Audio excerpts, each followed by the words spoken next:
Good morning to all of you my dear student. कैसे आप सब? Myself doctor D N Gupta. और बच्चों, इस समय आपको पता है हमारा जो चैप्टर चल रहा है वो चल रहा है एनिमल किंगडम। अगर हम एनिमल किंगडम की बात करें तो आपको पता है बायोलॉजी में क्लास 11 में जो यूनिट फर्स्ट है diversity in the living world, तो एनिमल किंगडम उसका फोर्थ चैप्टर है। अगर इस चैप्टर की आप स्टार्टिंग करेंगे तो आपको पता है कि इसमें 11 फाइलम के बारे में दिया गया है और इस चैप्टर में पहले उन 11 फाइलम की एनालिसिस करी गई है कई पॉइंट के रेफरेंस पे, जैसे उनका बॉडी ऑर्गेनाइजेशन कैसा है, सीलोम है या नहीं है, सिगमेंटेशन आपको मिलेगा कि नहीं मिलेगा, उसकी सिमेट्री कैसी है, सिस्टम उसमें है या नहीं है। तो बहुत सारे पॉइंट की पहले एनालिसिस करी गई है। फिर आप जब स्टार्ट करेंगे तो आपको पता है आपको पोरीफेरा से स्टार्ट करना होगा और फाइनली कॉर्डेटा तक जाना होगा। तो पोरीफेरा है, फिर Coelenterata, Ctenophora, Platyhelminthes, Aschelminthes, Annelida, Arthropoda, Mollusca, Echinodermata, Hemichordata और कॉर्डेटा। तो ये जो कॉर्डेटा की अगर हम बात करें बच्चों की, जो फाइलम हमारा कॉर्डेटा है सबसे एडवांस फाइलम है और कॉर्डेटा में आपको बहुत सारे वो पॉइंट्स देखने को मिलेंगे जहां से आपके नीट में क्वेश्चंस बनते हैं, आपके बोर्ड एग्जामिनेशन में क्वेश्चंस आते हैं। तो आज हम लोग कॉर्डेटा के बारे में बात करेंगे। आपको पता है बच्चों कॉर्डेटा और नॉन कॉर्डेटा में अंतर क्या है। तो सबसे इंपॉर्टेंट चीज क्या है कि हमें कॉर्डेट और नॉन कॉर्डेट के पहले में डिफरेंस समझना पड़ेगा।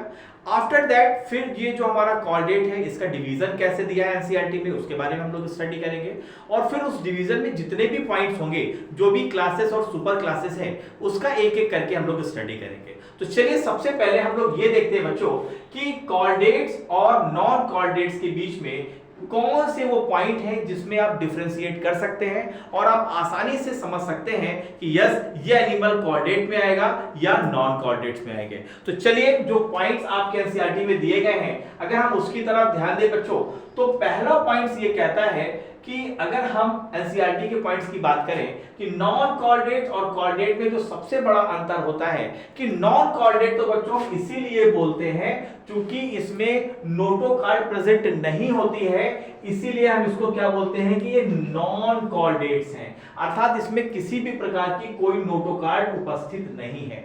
देखो बच्चों, नोटोकार्ड और स्पाइनल कार्ड में अंतर आपको समझ में आना चाहिए।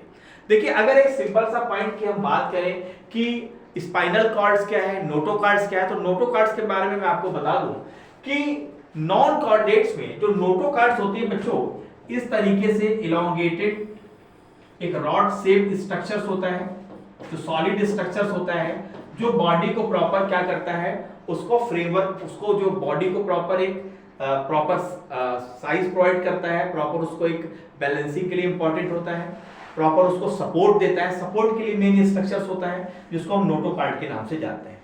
लेकिन आप देखेंगे कॉर्डेट्स के केस में यहां पर नोटोकार्ड प्रेजेंट नहीं होती है। तो सबसे पहले अगर हम बात करें तो नोटोकार्ड्स के आधार पर आप देखें कि नॉन कॉर्डेटा में नोटोकार्ड उपस्थित नहीं है जबकि कॉर्डेट्स में नोटोकार्ड प्रेजेंट होती है। सेकंड अंतर क्या आता है कि जब आप नॉन कॉर्डेट्स में देखेंगे बच्चों तो वहां पर आपको जो नोटोकार्ड्स अगर हम बात करें वहां पर तो वहां पर आपको गिल स्लिट्स यहां पर एब्सेंट होंगे। गिल स्लिट्स जैसे कि आप देख पा रहे हैं इस फिगर में ये गिल स्लिट्स हैं, तो ये गिल स्लिट्स बेटा कहां पर एब्सेंट है, नॉन कॉर्डेट्स के केस में। लेकिन कॉर्डेट्स के केस में आप देखें यहां पर आपको gill slits paired pharyngeal perforated gill slits आपको देखने को मिलेंगे।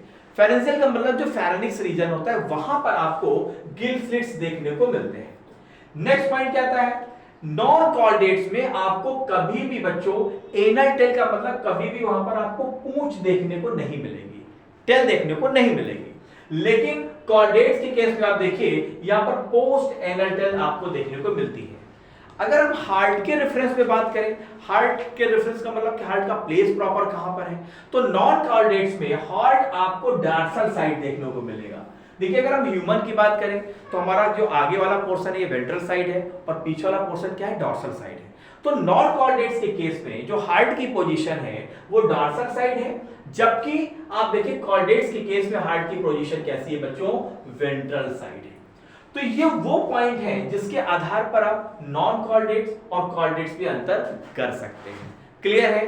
चलिए आगे एनसीईआरटी आपको क्या कहती है, कुछ और आपको बताने का प्रयास करती है, कुछ और समझाने का प्रयास करती है, जरा इसकी बात हम लोग कर लेते हैं। सबसे पहले देखो बच्चों, जब भी आप इस चैप्टर को पढ़ेंगे और कोऑर्डिनेट्स वाले रीजन में जब आप पहुंचेंगे तो कुछ ऐसे पॉइंट हैं जिस पर आपको काफी मिसअंडरस्टैंडिंग रहती है, जरा उसको समझ लेना। जैसे नोटोकार्ड क्या है, वर्टिब्रल कॉलम क्या है, स्पाइनल कैनाल क्या है और स्पाइनल कॉर्ड क्या है, जरा इसको समझ लेते हैं। देखो सबसे पहले जैसे कि मैंने आपको बताया कि नोटोकार्ड क्या होती है, तो नोटोकार्ड आपको कहां मिलेगी, आपको मिलेगी नॉन कोऑर्डिनेट्स के केस में। तो यहां पर नोटोकार्ड्स के बारे में कहा जाता है कि ये एक फ्लेक्सिबल रॉड और रॉड के शेप का एक यूनिफॉर्म कंपोजिशन होता है, जो आपको कहां देखने को मिलता है, नॉन कोऑर्डिनेट्स में आपको देखने को मिलता है। और ये कैसा मटेरियल है, ये कार्टिलेज से बना हुआ मटेरियल होता है। तो नोटोकार्ड्स क्या है, एक सॉलिड रॉड जैसा स्ट्रक्चर है। कहां पर देखने को मिलेगा, नॉन कोऑर्डिनेट्स में आपको ये नोटोकार्ड्स, वहां पर आपको ये नोटोकार्ड्स देखने को मिलेगा। दूसरा अगर हम बात करें बच्चों, अगर हम बात करें वर्टिब्रल कॉलम की, तो वर्टिब्रल कॉलम आपको कहां देखने को मिलता है, आपको जो वर्टिब्री है, अगर आपकी बात करिए कि जैसे ये जो आप स्पाइनल देख रहे हैं पीछे, ये वर्टिब्रल पूरा कॉलम आपको देख रहे हैं, ह्यूमन के केस में इसकी संख्या कितनी होती है, 33 होती है। कितनी होती है बच्चों, 33 इसकी संख्या होती है। तो यहां पर ये बोन्स के स्ट्रक्चर्स होते हैं और इसके अंदर जो खाली जगह होती है उसको हम बोलते हैं स्पाइनल कैनाल। और इस स्पाइनल कैनाल के अंदर जो बेटा नर्व होती हैं, जो नर्व्स लगी होती हैं, वही बनाता है स्पाइनल कॉर्ड। तो आपको notochord, vertebral column, spinal canal और स्पाइनल कॉर्ड, ये चारों वर्ड का आपको बहुत अच्छी तरीके से डिफरेंस आपको पता होना चाहिए, तभी आप प्रॉपर तरीके से कोऑर्डिनेट्स को आप समझ सकते हैं। क्लियर है बच्चों? चलिए, तो ये चारों पॉइंट्स हम लोगों ने क्लियर कर लिए हैं। आगे की ओर थोड़ा सा बढ़ते हैं हम लोग। नेक्स्ट पॉइंट की अगर हम बात करें तो जो हमारा फाइलम कॉर्डेटा है, तो एनसीईआरटी उसको डिवीजन करती है on the basis of notochord. Notochord उसमें है या नहीं है, एम्ब्रियोनिक स्टेज में है या पूरे थ्रू आउट लाइफ है या लार्वल स्टेज में है, इसके आधार पर आप देखें कि जो फाइलम कॉर्डेटा है बच्चों, इस फाइलम कॉर्डेटा को हमने 3 जो है क्लासेस में हमने इसको डिवाइड किया है। पहला क्लास है हमारा यूरोकार्डेटा, दूसरा है हमारा सिफेलोकार्डेटा और तीसरा आता है हमारा वर्टिब्रेटा। इसमें जो यूरोकार्डेटा है और जो हमारा सिफेलोकार्डेटा है, ये दोनों हमारा प्रोटोकार्डेटा के अंतर्गत आते हैं। बात समझ में आ गई? अगर हम नोटोकार्ड्स की बात करें तो आप देखें यूरोकार्डेटा के केस में, जिसको हम ट्यूनिकेटा के नाम से भी जानते हैं, यहां पर नोटोकार्ड होगी तो, लेकिन वो कहां पर होगी, वो सिर्फ और सिर्फ आपके लार्वा के टेल में आपको देखने को मिलेगी। जो लार्वा है, अगर ये लार्वा है तो अगर इसकी टेल है तो यहां पर टेल में आपको नोटोकार्ड देखने को सिर्फ मिलेगी। किस केस में आपको मिलेगी, यूरोकार्डेटा के केस में। तो यूरोकार्डेटा के जितने भी मेंबर हैं उसके लार्वल स्टेज में, लार्वा की टेल में आपको नोटोकार्ड देखने को मिलेगी। लेकिन वहीं अगर आप सिफेलोकार्डेटा की बात करें बच्चों, तो सिफेलोकार्डेटा में थ्रू आउट लाइफ इसके जितने भी मेंबर हैं, हर मेंबर की पूरी लाइफ में नोटोकार्ड प्रेजेंट होगी और इसका जो प्लेस होगा वो हेड से टेल तक होगा, मतलब सिर से पूंछ तक आपको नोटोकार्ड देखने को मिलेगी। कहां पर, सिफेलोकार्डेटा के केस में। लेकिन अगर हम बात किसकी करें, वर्टिब्रेट के केस में, तो देखो बेटा वर्टिब्रेट के केस में एनसीईआरटी कहती है कि यहां पर नोटोकार्ड तो मिलेगी, लेकिन वो नोटोकार्ड सिर्फ आपको एम्ब्रियोनिक स्टेज में देखने को मिलेगी। क्यों? क्योंकि एम्ब्रियोनिक स्टेज में जब बच्चा 3-4 महीने 5 महीने का, तो वहां पर नोटोकार्ड बनेगी, लेकिन बाद में नोटोकार्ड्स का ट्रांसफॉर्मेशन होगा, कन्वर्ट हो जाएगी। किसमें कन्वर्ट हो जाएगी, ये कन्वर्ट हो जाएगी वर्टिब्रल कॉलम में। वर्टिब्रल कॉलम क्या है, अगर हम बात करें ह्यूमन के केस में, तो ये जो 33 बोन्स हैं, ये क्या बनाती है, वर्टिब्रल कॉलम बनाती है। और इनके अंदर जो खाली स्पेस है वो क्या बनाता है, वो स्पाइनल कैनाल बनाता है। और इसी स्पाइनल कैनाल में आप देखिए यहाँ पर जो न्यूरॉन्स हैं, आप देख रहे हैं ये प्रॉपर न्यूरॉन्स हैं, जो न्यूरल टिश्यू है, ये क्या बनाते हैं, ये स्पाइनल कार्ड बनाते हैं। तो इस तरीके से आप देखें कि वर्टिब्रेटा के केस में नोटोकार्ड सिर्फ एम्ब्रियोनिक स्टेज में है, अर्थात 4-5 महीना रहेगी, बाद में किसके द्वारा रिप्लेस हो जाएगी, वो बाद में रिप्लेस हो जाएगी वर्टिब्रल कॉलम के द्वारा। और बाद में इसी वर्टिब्रल कॉलम के अंदर क्या बनेगा, स्पाइनल कैनाल बनेगी और फिर फाइनली कन्वर्ट हो जाएगी स्पाइनल कॉर्ड में। तो इस तरीके से अगर आप देखें बच्चों, तो ये जो फाइलम कॉर्डेटा है, on the basis of notochord, हम लोगों ने इसको 3 पार्ट में डिवाइड किया है। यूरोकार्डेटा लार्वल स्टेज में सिर्फ टेल में नोटोकार्ड मिल रही है। सिफेलोकार्डेटा, इसमें जो नोटोकार्ड है थ्रू आउट लाइफ है, हेड से टेल तक प्रेजेंट है। लेकिन वर्टिब्रेट्स के केस में आप देखें यहाँ पर नोटोकार्ड सिर्फ एम्ब्रियोनिक स्टेज में है, लेकिन जैसे जैसे धीरे धीरे एम्ब्रियो का डेवलपमेंट होता है ये नोटोकार्ड रिप्लेस हो जाती है किसके द्वारा, वर्टिब्रल कॉलम के द्वारा। वर्टिब्रल कॉलम के अंदर जो स्पेस होगा उसको बोलेंगे स्पाइनल कैनाल, और इसी स्पाइनल कैनाल में क्या होंगे, न्यूरॉन्स होंगे जो बनाएंगे स्पाइनल कार्ड को। तो इस तरीके से आप देखिए, तो फाइनली एक स्टेटमेंट निकल के आता है बच्चों।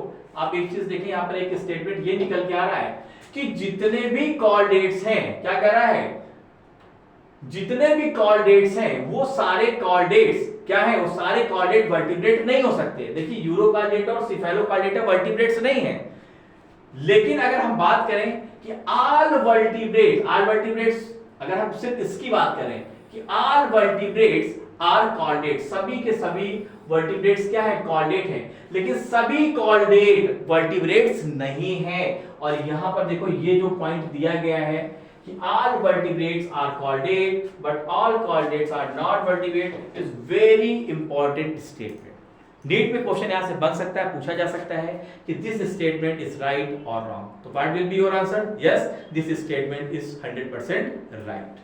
क्लियर है बच्चों? चलिए नेक्स्ट पॉइंट की ओर बढ़ते हैं।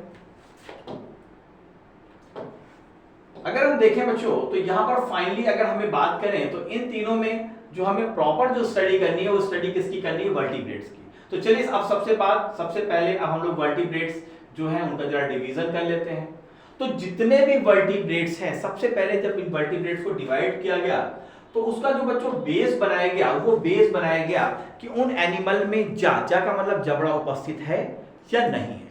तो जितने भी एनिमल थे जिसमें जा नहीं था, मतलब जबड़ा नहीं था, उसको हमने बोला लैग जा। लैग का मतलब होता है अभाव, किस चीज का अभाव, तो जा का अभाव। जा का मतलब क्या होता है, जबड़ा यहाँ पर नहीं है।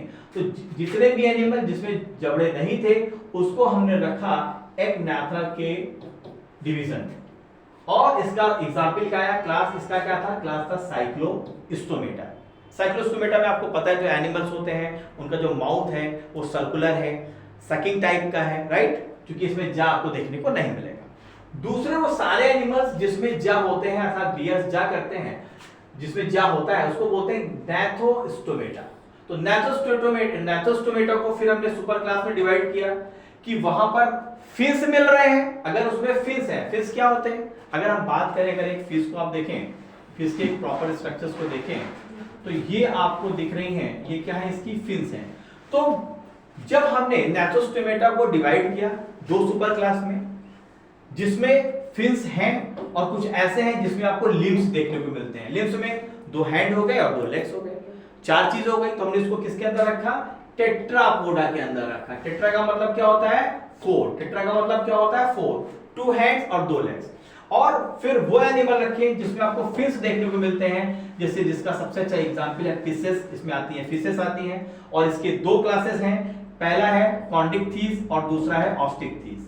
ऑस्टिकथीस में आपको पता है कि वो फिशेस आती हैं जिसके अंदर आपको बोन्स देखने को मिलती हैं, क्योंकि ऑस्टिकथीस में जो ऑस्टिक ये जो वर्ड है वो लिया गया है ऑस्टियो से, और ऑस्टियो का मतलब होता है बेटा बोन। ऑस्टियोलॉजिस्ट होते हैं ना, उसी से वर्ड लिया गया है। तो आप देखिए फाइनली अगर आप देखें तो यहां पर जो सुपर क्लास फिशेस और टेट्रापोडा था, तो टेट्रापोडा में फिर चार क्लासेस आ जाती हैं। पहला आ जाता है एम्फीबिया। एम्फीबिया आपको पता है जो वाटर में, लैंड में, दोनों में सर्वाइव कर सकता है। दूसरा क्लास आ जाता है आपका रेप्टाइल्स, जो क्रीपिंग वाले एनिमल्स आ जाते हैं। एप्स में आ जाती है आपकी बर्ड्स, और फोर्थ में आ जाती हैं आपके मैमल्स। तो बच्चों अगर आप देखो तो इस पूरे जो आप यहाँ पर प्रॉपर देख पा रहे हैं, ये पूरा जो क्लासिफिकेशन आप प्रॉपर देख पा रहे हैं, अगर हम इसकी बात करें, अगर आप इसकी बात करें तो यहां पर अगर आप देखें तो वर्टिब्रेट्स को फाइनली इस तरीके से डिवाइड किया गया है। और यहां पर जो हमें स्टडी करनी है वो प्रॉपर स्टडी करनी है साइक्लोस्टोमेटा की, फिर हमें बात करनी है कॉन्डिक्थीस और ऑस्टिकथीस की, फिर हमें बात करनी है एम्फीबिया, रेप्टाइल्स, एप्स और मैमल्स की। तो इस तरीके से आपने प्रॉपर बेटा डिवीजन देखा। और अब हम लोग अगर हम बात करेंगे तो हम लोग सबसे पहले आज के सेशन में हम लोग इस जो क्लियर करने वाले हैं वो साइक्लोस्टोमेटा क्लास को क्लियर करने वाले हैं। और जैसे कि मैंने पहले आपको बताया कि जो साइक्लोस्टोमेटा क्लास है इसमें वो सारे एनिमल्स होंगे जिसमें जा अनुपस्थित होगा, जबड़ा नहीं होगा। तो चलिए बच्चों, अब हम लोग फाइनली साइक्लोस्टोमेटा के बारे में थोड़ी सी बात कर लेते हैं। चलिए, अगर हम बात करें बच्चों साइक्लोस्टोमेटा की, तो देखिए साइक्लोस्टोमेटा के जो मेन पॉइंट्स है वो मैंने सारे पॉइंट्स यहां पर ले लिए हैं। सबसे पहला पॉइंट साइक्लोस्टोमेटा के बारे में एनसीईआरटी कहती है कि साइक्लोस्टोमेटा के कुछ ऐसे मेंबर हैं बच्चों जो एक्टोपैरासाइट्स के रूप में कुछ फिशेस के ऊपर देखने को मिलते हैं। देखो बेटा, दो वर्ड आते हैं, एक वर्ड आता है एक्टोपैरासाइट और दूसरा वर्ड आता है एंडोपैरासाइट। एक्टोपैरासाइट का मतलब ऐसे एनिमल्स जो किसी दूसरे एनिमल्स के जो बाहर का जो आवरण है उस पे लॉजिंग और फूडिंग दोनों कर रहे हैं, उसको हम बोलेंगे एक्टोपैरासाइट। और एंडोपैरासाइट का मतलब अगर वो बॉडी के अंदर चले जा रहे हैं और चले जाने के बाद लॉजिंग और फूडिंग दोनों वहां से ले रहे हैं तो हम बोलेंगे एंडोपैरासाइट। एंडोपैरासाइट का जैसे सबसे अच्छा एग्जांपल्स क्या है, आपको पता है टेपवर्म, जो बच्चों में देखने को मिलता है। अगर हम बात करें एक्टोपैरासाइट का, तो एक्टोपैरासाइट जैसे आप जुएं देखते हैं, है ना। लेकिन हम कभी भी मच्छर को एक्टोपैरासाइट क्यों नहीं मानते? क्योंकि मच्छर के केस में, आप मॉस्किटो के केस में देखें कि मॉस्किटो आता है, वो ब्लड सक करता है, उसके बाद चला जाता है, मतलब फूड तो ले रहा है, लॉजिंग नहीं कर रहा है, इसलिए हम उसको एक्टोपैरासाइट्स की कैटेगरी में नहीं रखते हैं। इस पॉइंट को आप याद रखिएगा। तो यहां पहला पॉइंट क्या कह रहा है कि साइक्लोस्टोमेटा के कुछ मेंबर आपको एक्टोपैरासाइट मिलेंगे कुछ फिशेस के ऊपर। दूसरा, अगर आप इसकी बॉडी को देखेंगे तो आप देखिए बॉडी इसकी कैसी बच्चों, इलॉन्गेटेड बॉडी है। बॉडी कैसी, इलॉन्गेटेड है। यहां पर जालस वर्टिब्री जिसका नाम है पेट्रोमाइजन का यहां पर एक फिगर दिया गया है और ये फिगर आपके एनसीईआरटी से ही है। अब तो यहां पर देखिए बॉडी का जो स्ट्रक्चर आप देख रहे हैं कैसा है, इलॉन्गेटेड स्ट्रक्चर है। कैसा स्ट्रक्चर है, इलॉन्गेटेड है। दूसरा क्या पॉइंट्स कहता है कि इसमें मिनिमम संख्या 6 जो आप गिल्स देख रहे हैं 1 2 3 4 5 6 और मैक्सिमम संख्या 15, 6 to 15 आपको यहां पर पेयर्ड गिल स्लिट्स आपको देखने को मिलेंगे। और इसका काम क्या है, रेस्पिरेशन। रेस्पिरेशन का मतलब क्या है, जो वाटर में ऑक्सीजन है उसको इनटेक करना और जो CO2 इसकी बॉडी बनी उसको बाहर निकालना। नेक्स्ट पॉइंट क्या कहता है, क्योंकि इनका जो माउथ है बच्चों वो कैसा है, सकिंग टाइप का है, क्योंकि इसमें जबड़े तो है नहीं, जब जबड़े नहीं तो दांत नहीं है, तो इनका जो माउथ है वो कैसा है बच्चों, सर्कुलर माउथ है और कैसा है, सकिंग करने वाला है, चूसने वाला माउथ आपको देखने को मिलेगा। आपने देखा होगा डिस्कवरी चैनल में इस तरीके की फिशेस को। नेक्स्ट पॉइंट क्या कहता है, आपने जनरली देखा होगा कि अगर आप कोई फिश को देखें तो उसकी बॉडी में आपको स्केल्स देखने को मिलते हैं। क्या देखने को मिलते हैं, ये स्केल्स इस तरीके से आपको देखने को मिलते हैं। लेकिन ये स्केल्स आप देखें साइक्लोस्टोमेटा के मेंबर में क्या है, एब्सेंट है। तो यही पॉइंट्स आपके एनसीईआरटी बता रही है कि क्या बताती है कि lack scales and paired fish आपको यहां पर देखने को नहीं मिलेंगे। अगर हम क्रेनियल की बात करें, क्रेनियल्स क्या है, ये पूरा सिस्टम क्रेनियल है। तो इसका जो क्रेनियल है बच्चों, क्रेनियल और जो वर्टिब्रल कॉलम है वो किसका बना है, कार्टिलेज का बना हुआ है। अगर हम अपने बॉडी में बात करें तो जो आपका नोज का ये टिप है ये भी कार्टिलेज का बना है। ये जो ईयर पिन है जो फ्लेक्सिबल है ये भी कार्टिलेज का बना है। जो वाइस बॉक्स है ये भी कार्टिलेज का बना है। और कार्टिलेज आप जानते हैं उसका नेचर कैसा होता है, फ्लेक्सिबल होता है। जबकि बोन का नेचर क्या है, वो सॉलिड होती है और कैसी होती है, वो स्ट्रांग होती है, उसमें फ्लेक्सिबिलिटी होती है, देखने को आपको नहीं मिलेगी। तो यहां पर क्रेनियल और जो वर्टिब्रल कॉलम है किसका बना है, कार्टिलेजिनस है इसका। इसके अलावा जैसे कि मैंने आपको बताया कि इसमें स्केल्स आपको देखने को नहीं मिलेंगे। और एक सबसे इंपॉर्टेंट जो कैरेक्टरिस्टिक्स साइक्लोस्टोमेटा के बारे में है वो एनसीईआरटी कहती है कि जो इसकी एडल्ट है, जो एडल्ट मेंबर है वो स्पानिंग करने के लिए, मतलब अंडे देने के लिए, बच्चे देने के लिए ये फ्रेश वाटर में चले जाते हैं। और फ्रेश वाटर में जाने के बाद जब वहां पर अंडे या बच्चे दे देते हैं फिर इसके बाद उनकी डेथ हो जाती है। और जो लार्वा होता है वहीं पर उसका मेटामॉर्फोसिस होता है, मतलब लार्वा एडल्ट में डेवलप होता है। और जब एडल्ट में डेवलप हो जाता है तो पुनः ये रिटर्न होके ओशियन में पहुंच जाता है। तो बहुत इंपॉर्टेंट बच्चों ये कैरेक्टरिस्टिक्स है। तो फाइनली अगर हम साइक्लोस्टोमेटा की बात करें तो ये वो सारे पॉइंट्स कवर कर रहे हैं आपके एनसीईआरटी के और हर एक पॉइंट बहुत इंपॉर्टेंट है। लेकिन यहां से जो क्वेश्चन बनने की संभावना है, एक तो यहां आपसे ये स्टेटमेंट के रूप में क्वेश्चन पूछा जा सकता है कि वो किस क्लास के मेंबर हैं, जिस क्लास के मेंबर बच्चे देने के लिए, अंडे देने के लिए, स्पैनिंग करने के लिए फ्रेश वाटर में चले जाते हैं, वहां पर अंडे बच्चे देने के बाद उनकी डेथ हो जाती है और फाइनली वहां पर लार्वा मेटामॉर्फोसिस करके एडल्ट में डेवलप होता है और फाइनली एडल्ट फिर आपका ओशियन में आ जाता है। तो ये किस क्लास का कैरेक्टरिस्टिक्स है? तो your answer should be that is Cyclostomata member. तो इस तरीके से बच्चों आज हम लोग ने साइक्लोस्टोमेटा के बारे में क्लियर किया। नेक्स्ट सेशन में हम लोग ने ऑस्टीज और कॉन्ड्रिक्थिस के बारे में स्टडी करेंगे। तो मिलते हैं नेक्स्ट सेशन में, तब तक के लिए bye bye, see you, have a nice day, thank you, bye.